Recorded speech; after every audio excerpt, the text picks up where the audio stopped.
ఒక మనస్సాక్షి పనిచేసే ఒక వ్యక్తి ఉంటే అతనికి దేవుడు ఒకే ఒక చక్కని నమ్మకం అతని మీద పెట్టుకుంటాడు. ఇతని గురించి ఆలోచించాల్సిన అవసరం లేదు. అతడు దేవునికి భయపడేవాడనే సంగతి నాకు తెలుసు.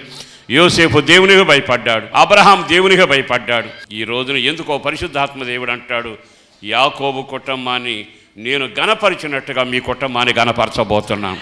యాకోబు సిగ్గుపడకుండా నేను చేస్తాను, తల ఎత్తుకునేట్టుగా చేస్తాను. అదే పని మీ ఇంట్లో నేను మొదలు పెట్టబోతున్నాను.